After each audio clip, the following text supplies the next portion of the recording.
So next concept लिखिए back bonding. So write down when an element have a vacant orbital, when element is electron deficient and have a vacant orbital, when an element is electron deficient and have a vacant orbital,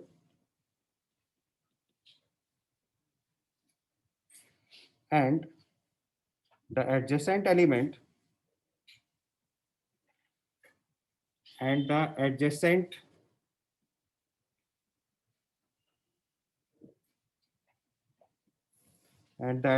bonded element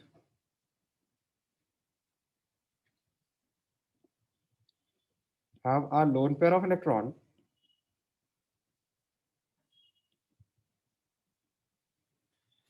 or an element is electron rich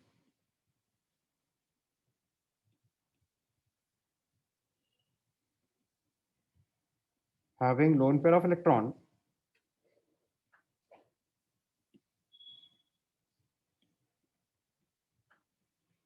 and adjacent element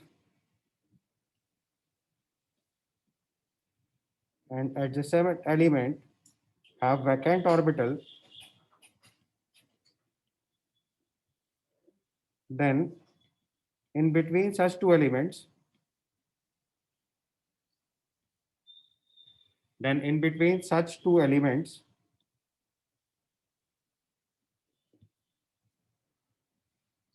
an interaction is observed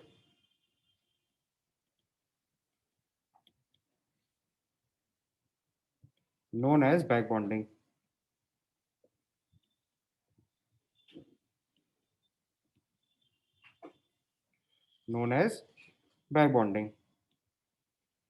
उसका लिखिए strength of back bonding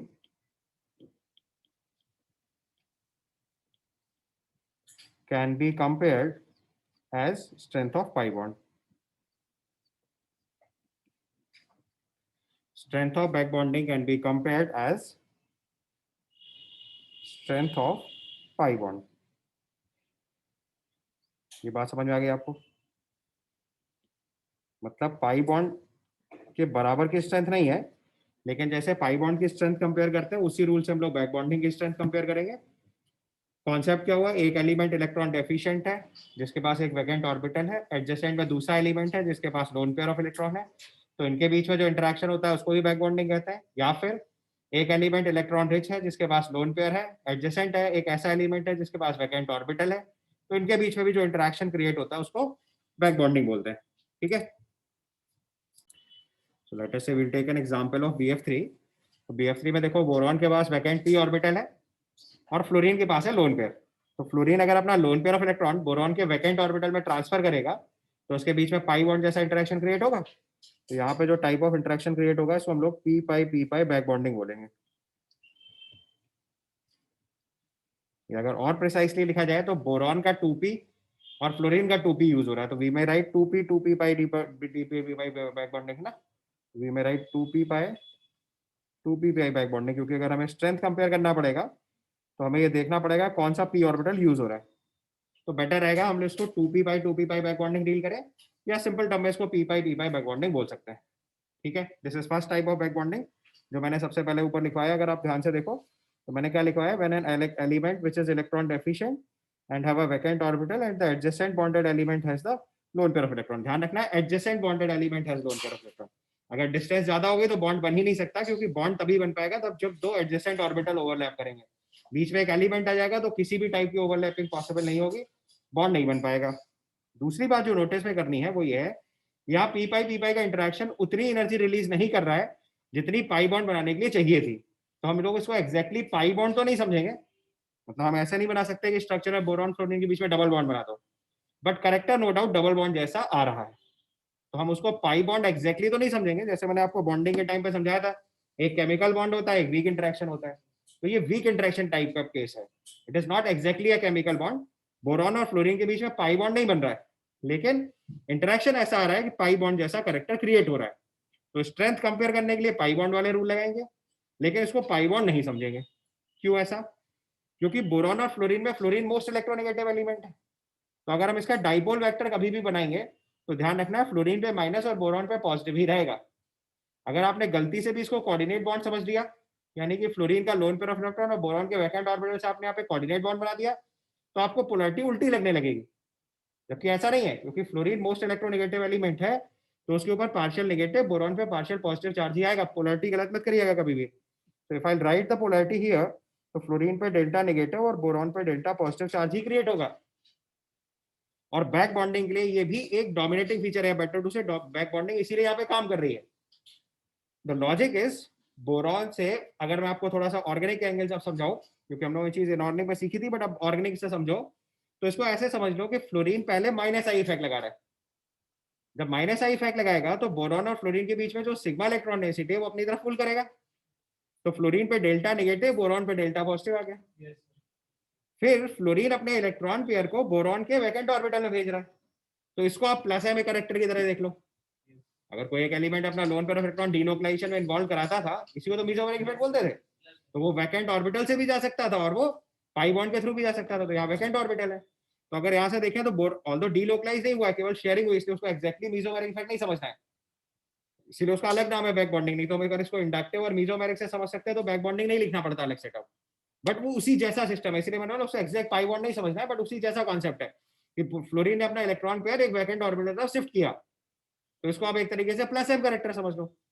अब आपको fluorine का nature पता है, क्या बताया था मैंने आपको? हेलोजेंस का माइनस आई डोमिनेटिंग होता है, प्लस एम कम डोमिनेटिंग होता है।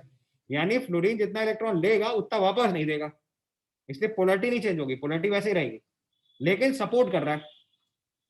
समझ में आ रही बात? नहीं तो यहाँ पे क्या होगा कि बोरॉन की इलेक्ट्रॉन एफिशिएंसी सिग्निफिकेंटली कम हो जाएगी, क्योंकि हमें तो फ्लोरीन मोस्ट इलेक्ट्रोनेगेटिव एलिमेंट दिख रहा है। तो अगर हम नॉर्मल रूल से देखेंगे तो क्या लगेगा? बोरॉन इलेक्ट्रॉन डेफिशिएंट पहले ही था, अभी बहुत ज्यादा इलेक्ट्रॉन डेफिशिएंट हो जाना चाहिए था।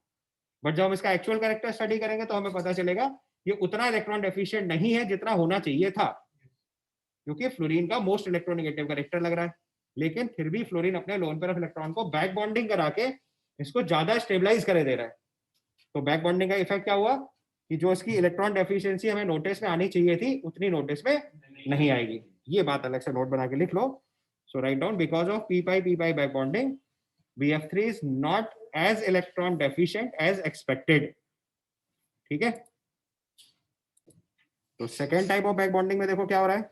Second type of back bonding में मैंने लिखा है कि हमारे पास एक एलिमेंट ऐसा है जो लोन पेयर कैरी कर रहा है, सो electron rich having loan pair of electron, और जो एडजेसेंट एलिमेंट है उसके पास वैकेंट ऑर्बिटल है।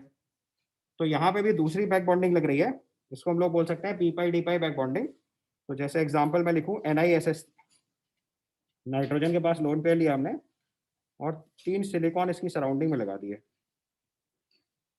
NSiS3 whole thrice. ठीक है, अब देखो नाइट्रोजन के पास तो लोन पेयर, तो हम इसको क्या समझ रहे हैं? इलेक्ट्रॉन रिच, क्योंकि ये लोन पेयर डोनेट कर सकता है। बट अब समस्या क्या हो रही है कि ये जो लोन पेयर ऑफ इलेक्ट्रॉन है ये यहाँ से उठा के सिलिकॉन के वैकेंट डी में ट्रांसफर कर दे रहा है, सिलिकॉन के वैकेंट डी में ट्रांसफर कर दे रहा है। तो नाइट्रोजन के p ऑर्बिटल का इलेक्ट्रॉन पेयर सिलिकॉन के वैकेंट डी में जा रहा है। कौन से टाइप की बैक बॉन्डिंग हुई? p पाई d पाई बैक बॉन्डिंग। या अगर और प्रिसाइसली लिखे तो नाइट्रोजन का 2p हुआ और सिलिकॉन का 3d हुआ। सो 2p पाई 3d पाई बैक बॉन्डिंग हो गई एक तरीके से। समझ में आया कॉन्सेप्ट? ये हमारे पास सीधे सीधे बैक बॉन्डिंग का इफेक्ट हो गया। तो अब जैसे ही इसमें बैक बॉन्डिंग अप्लाई हुई तो अब नाइट्रोजन का लोन पेयर सिलिकॉन के वैकेंट डी में हर बार ट्रांसफर होता रह रहा है, तो इसके बाद लोन पेयर दिखना ही बंद हो जाएगा।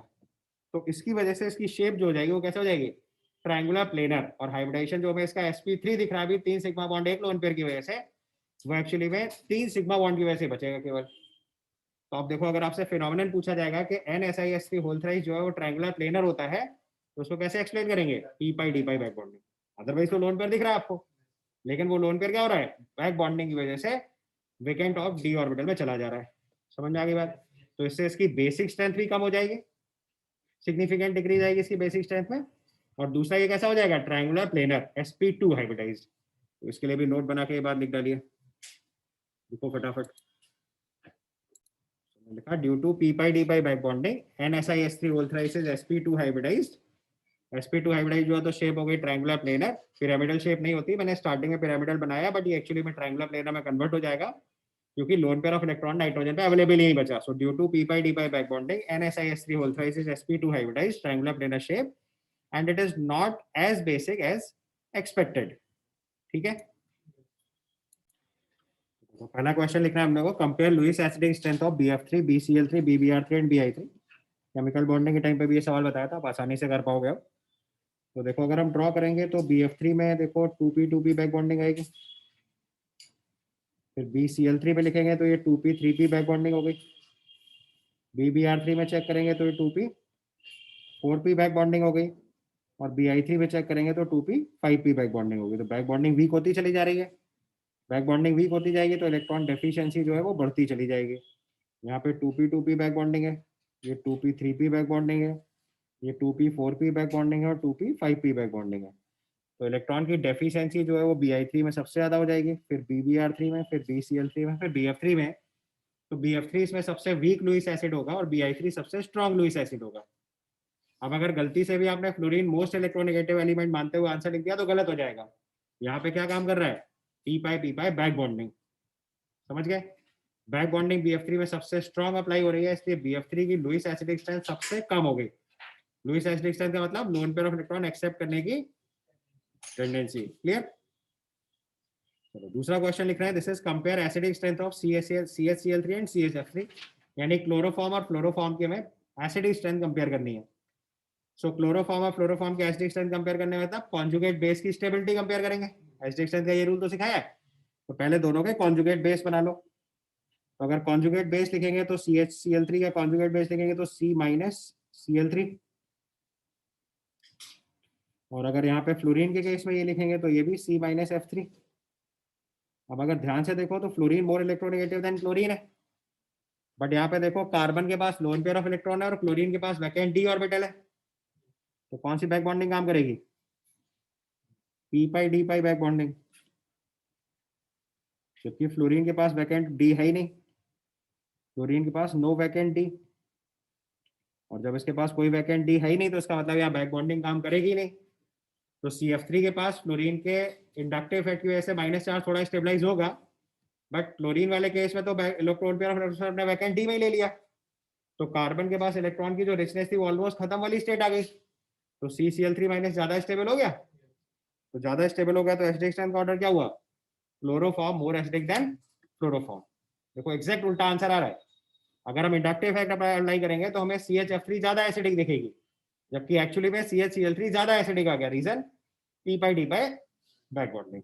समझ में आया। तो ये पॉइंट यहाँ पे अलग से लिख लेना, CCl3 के माइनस के अंदर p/d बैक बॉन्डिंग की वजह से CCl3 माइनस ज्यादा स्टेबल हो गया, इसलिए क्लोरोफॉर्म फ्लोरोफॉर्म से ज्यादा एसिडिक होता है। सो क्लोरोफॉर्म मोर एसिडिक देन फ्लोरोफॉर्म हो गया। इसके बाद अगला क्वेश्चन करना है, compare the stability of following carbocations.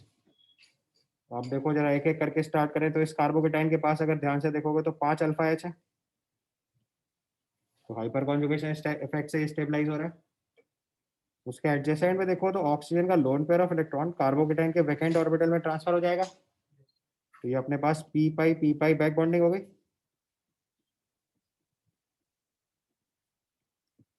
और यहाँ ऑक्सीजन के पास लोन पेयर है बट ये एडजेसेंट में नहीं है, कौन सा इफेक्ट काम करेगा, -I इफेक्ट। ऑक्सीजन का कौन सा इफेक्ट काम करेगा, -I। तो एक केस में देखो बहुत ज्यादा स्टेबिलिटी बढ़ा रहा है और दूसरे में बहुत ज्यादा कम कर दे रहा है, तो जैसे एडजेसेंट आएगा तो बैक बॉन्डिंग से स्टेबिलिटी बढ़ जाएगी, और डिस्टेंस हो गया एडजेसेंट से नेक्स्ट पोजीशन कहीं पे भी पहुंच गया तो बहुत ज्यादा अनस्टेबल हो जाएगा। तो p/p बैक बॉन्डिंग लग रही तो नंबर 1 स्टेबिलिटी इसी की आ जाएगी। बस इसका आंसर लिख लो, ये आपका नंबर 1 स्टेबल हो गया, ये नंबर 2 स्टेबल हो गया, ये नंबर 3 स्टेबल हो गया। समझ में आया। इसका अगला क्वेश्चन देखो, अगले क्वेश्चन में देखो ऑक्सीजन के पास लोन पेयर ऑफ इलेक्ट्रॉन है, नाइट्रोजन के पास भी लोन पेयर ऑफ इलेक्ट्रॉन है, यहाँ ऑक्सीजन के पास लोन पेयर ऑफ इलेक्ट्रॉन है या नाइट्रोजन के पास लोन पेयर ऑफ इलेक्ट्रॉन है। ओके, तो ऑक्सीजन वाले केस में देखो p/p बैक बॉन्डिंग लग रही है, नाइट्रोजन में भी p/p बैक बॉन्डिंग लग रही है, लेकिन नाइट्रोजन ऑक्सीजन से कम इलेक्ट्रोनेगेटिव है तो उसके लोन पेयर डोनेट करने की टेंडेंसी ज्यादा होगी। और मैंने बोला कि बैक बॉन्डिंग की स्ट्रेंथ किससे कंपेयर करते हैं, पाई बॉन्ड कैरेक्टर से, कि कितना स्ट्रॉन्ग पाई बॉन्ड, क्योंकि दोनों में 2p है, वो तो सेम आ गया। अब डोनेट करने की कैपेसिटी चेक करेंगे तो डोनेट करने की कैपेसिटी किसकी ज्यादा होगी, नाइट्रोजन की। तो इसका मतलब जो नाइट्रोजन की पी पाई बैक बॉन्डिंग लग रही है वो स्ट्रॉन्गर लग रही है।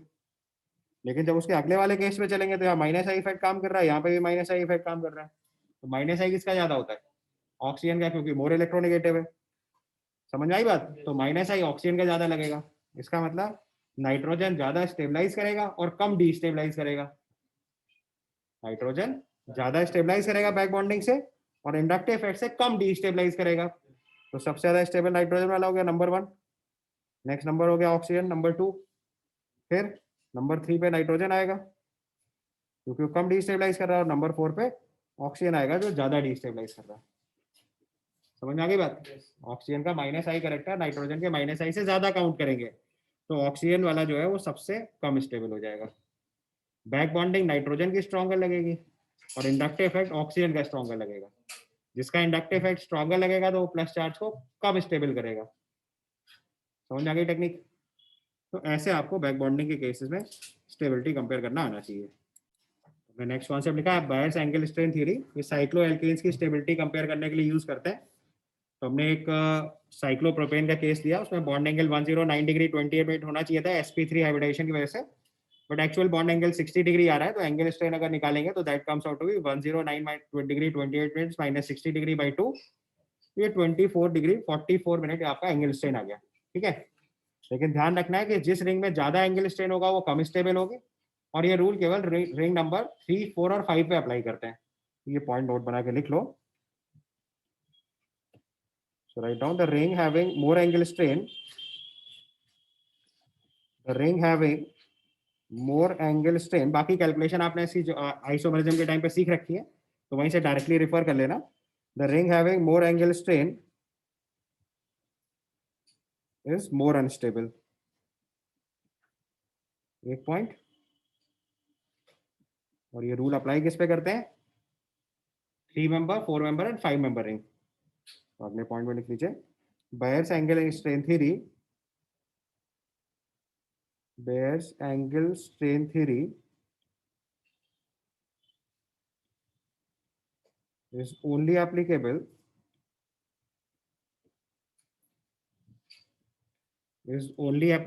on 3, 4 and 5 member rings.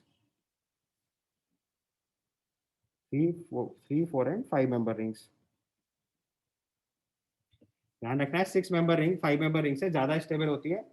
ये चीज आप लोगों ने हीट ऑफ कंबशन पर CS2 से कैलकुलेशन सीखी हुई है आइसोमेरिज्म के टाइम पे। अब हम सीधे क्वेश्चंस पे आते हैं, तो डायरेक्ट क्वेश्चन लिख लो। Compare stability of following. Compare stability of following. ठीक है। तो सबसे पहले केस में एक 3 मेंबर साइकिल बना लो, साइक्लोप्रोपेन, फिर साइक्लोब्यूटेन और साइक्लोपेंटेन। एंगल स्ट्रेन में यही 3 रिंग अप्लाई करते हैं। ये आपका पहला क्वेश्चन हो गया। दूसरे क्वेश्चन में इन्हीं पे कार्बोकेटाइन बना लो, और फिर इन्हीं पे कार्बोनाइन बना दो। These are the 3 cases.